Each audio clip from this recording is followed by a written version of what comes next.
Today's show, we are taking a look at the top free agent options for the Dallas Cowboys following the initial wave and second wave even of 53-man roster cuts. Just discussing some top guys the Cowboys could stud, or maybe even after week one when they're no longer guaranteed their salaries for the entire season. Before we get to my list, a bunch of names we'll consider. I want to hear from you guys. Name a free agent who you want to sign. Any player, any position. Practice squads are included, by the way. So sound off for me in the comment section with the player or players you want to go get. All right, some names to monitor here. First up, how about Deion Jones? This one is pretty obvious from that perspective.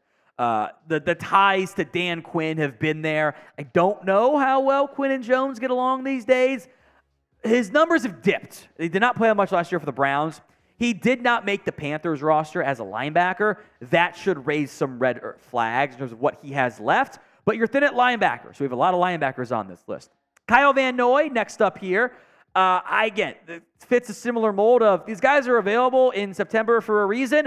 They just might not be that good anymore. Van Noy is kind of a hybrid edge rusher linebacker. Fun fit. I think could do some nice things with Dan Quinn. He'd be the top of my list. God forbid, knock on wood, you lost Micah Parsons. Hopefully that, of course, does not happen. Rashaan Evans, next up here. The former Falcon, no Dan Quinn overlap, mostly with the Titans. Big tackle numbers last year. Why is that? Well, using only tackles to eval a player is normally a bad idea because you want to know how the tackles are happening. Where are they happening? Are they happening because you're just not out there? Or you're out there downfield getting beaten coverage? Are you making plays line of scrimmage? Evans had a bunch of tackles, so everyone evaluated him, and they came away with he's unsigned. He wasn't very good in coverage. I think your top two needs now for the Dallas Cowboys are offensive line and linebacker. Which need do you think is biggest? OL or LB? Sound off for me in the comments section. Anthony Barr is next up, the reunion. Now, Barr's taken some visits, the Saints, the Giants among them, and so far has not found a home that would make sense for him, and everyone's passed on him, and I don't think he has that much left in the tank. I thought we saw obvious signs of decline from what we saw last year, and it was very weird because it went from Barr's going to sign with the Saints, and then was going to visit the Giants, and then didn't visit the Giants, and it's been kind of a weird status, and apparently money wasn't the issue for Barr. Was it a physical maybe? I don't really know what's going on there with Anthony Barr, but I think he'd be near my bottom of linebacker options. Interesting name here is Nicholas Morrow, who's been linked to Dallas the last two free agencies as a backup option, but they've always re-signed Leighton Vander Esch. So I did want to make note of him. He's a little bit younger than most of these guys. If you felt the need for another linebacker, which I don't think this team does, they're going to play Marquise Bell, and Jaron Kearse basically is a linebacker. I'd consider it, but I think they're going to look in a different direction.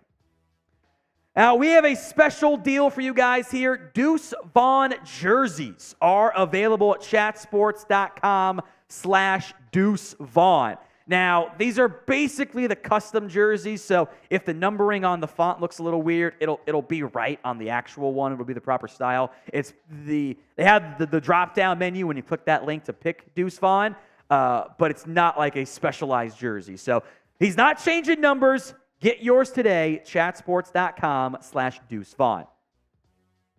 Jason Peters, the offense lineman. You knew he was going to be on here, guys, didn't you? This one was a no-brainer.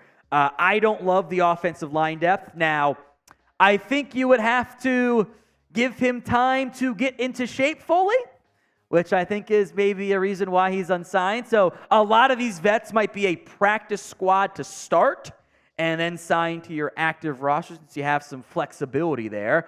But I think Peters' reunion would be a nice thing for Dallas. I'd feel better about the offensive line depth, even though he's old.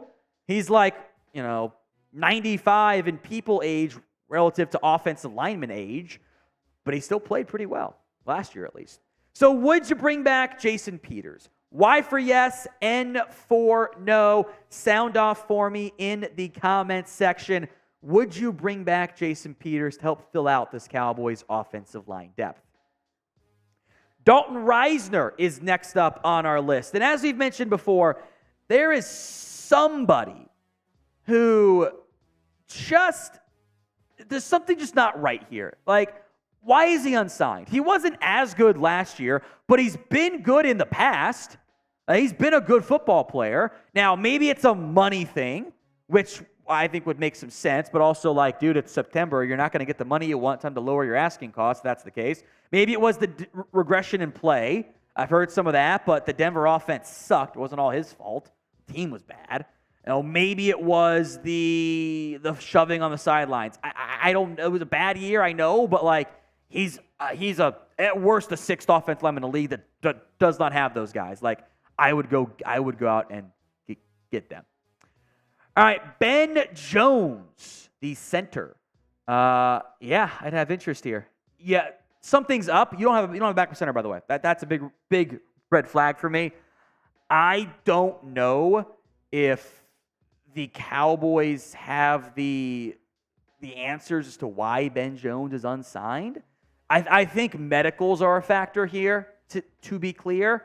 But if he's healthy, better than what you have at center right now, behind Tyler Biadasz at least. All right, Billy Price. Here's the issue. He's a center option, so I mentioned him. Here's the thing with Billy Price. He sucks. He's not good. I made the joke years ago that Connor Williams, people acted like he played like Billy Price did. Price has been bad.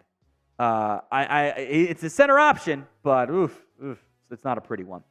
All right, first practice squad player here is Jalen Mayfield, a former early round pick by the Atlanta Falcons. I wanted to mention him. Guard, tackle, flex. He's been bad.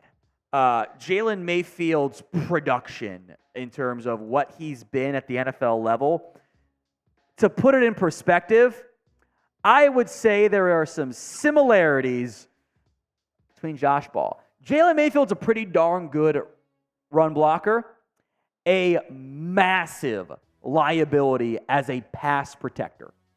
Not great. You can fix him, hey, but he's on the practice squad, so you'd have to send him to the active roster, by the way. Denzel Mims, you guys knew he was going to be on here, didn't ya? Waived injured from the Dolphins, then released from injured reserve, or from the Lions, after they gave up technically nothing to trade for him. Mims has never gotten a great chance in New York. Practice squad once healthy? Sure. Active roster? There's a reason why I was not upset. Tight end O.J. Howard is a somewhat intriguing name as a former first-round pick, but he might just be bad, honestly. Greedy Williams was cut by the Eagles earlier in August, which I found interesting as other players beat him out.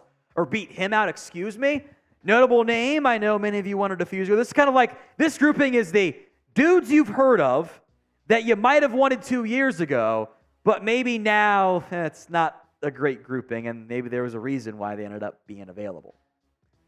If you guys want more Cowboys news and rumors, like say if they sign somebody, then make sure you are subscribed. YouTube.com/Cowboys TV. Free Cowboys videos every single day right here on the channel. YouTube.com/Cowboys TV. Tyree Phillips, in between when we started the live show today and when we got to this part, the Giants had actually released Tyree Phillips from the practice squad. So he actually is a free agent now. He is no longer a member of the Giants organization. So as a practice squad piece, I'd actually be very interested. The next 4 names are on active rosters. You would have to sign them to, or on practice squads, have to sign to the 53.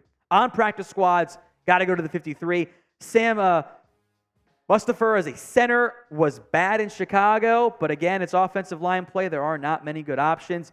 Very intrigued by Michael Dunn.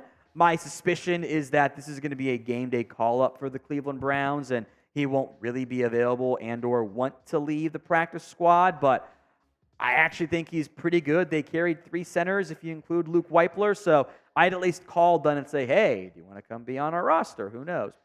Austin Ryder, another center. Again, you have on your team right now as your center options. It's Tyler Biotish. You're apparently going to cross-train TJ Bass. He had 1 snap in camp at center, and it was a bad one. And they said, okay, focus on guard. Now they're going to try him at center again. Brock Hoffman, who I didn't think played that well, and Sean Harlow, who's played but isn't that great, so a mention there.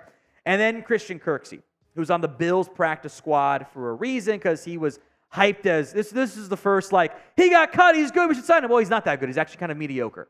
Not what he was at his peak, kind of decline there. But I would, if you lose a linebacker, he should probably be on your list in some capacity.